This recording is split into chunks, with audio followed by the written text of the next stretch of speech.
By Saul Loeb, Getty Images. Beginning early last year, a low-level Trump campaign staffer reportedly sent more than a half-dozen requests for senior staffers of the candidate, then on the verge of securing the Republican presidential nomination, to meet with Russian officials.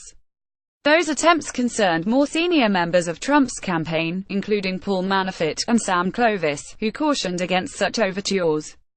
They also underscore the extent of the connections between the Kremlin and Trump's allies, many of whom have long-standing personal and business ties to Russia.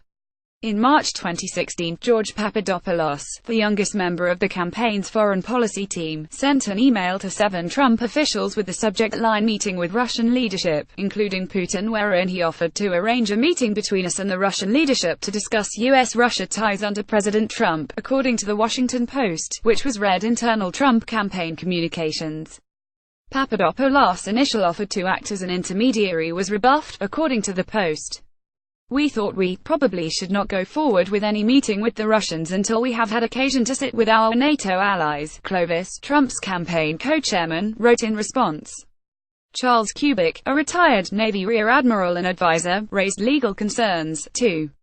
"Just want to make sure that no one on the team outruns their headlights and embarrasses the campaign," Kubik wrote. Papadopoulos was not deterred, however. Over the course of the next 6 months, he reportedly sent more than a half-dozen similar proposals to senior members of the Trump campaign. The Trump staffer's effort included forwarding an invitation from Ivan Timofeyev, a senior official at the government-funded Russian International Affairs Council, for Trump to visit Moscow. To which Clovis responded, "There are legal issues we need to mitigate. Meeting with foreign officials as a private citizen."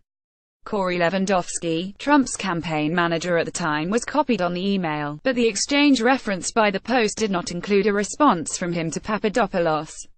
After the offer to Lewandowski, Papadopoulos shared the invitation with Manafort, then Trump's new campaign chairman, who also dismissed the request.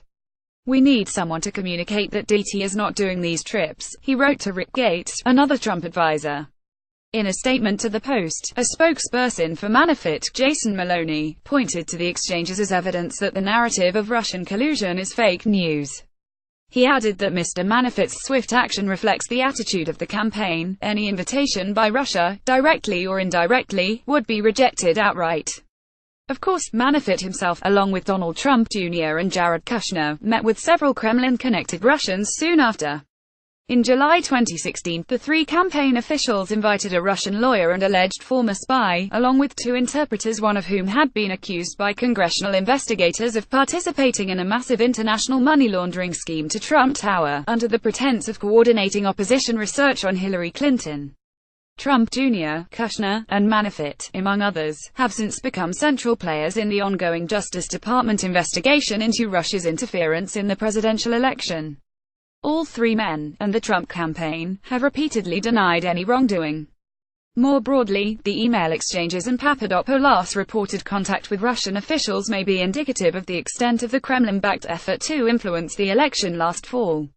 The bottom line is that there's no doubt in my mind that the Russian government was casting a wide net when they were looking at the American election, Stephen L. Hall, who managed the CIA's Russia operations for 30 years until he retired in 2015, said in an interview with the Post. "I think they were doing very basic intelligence work. Who's out there, who's willing to play ball, and how can we use them?"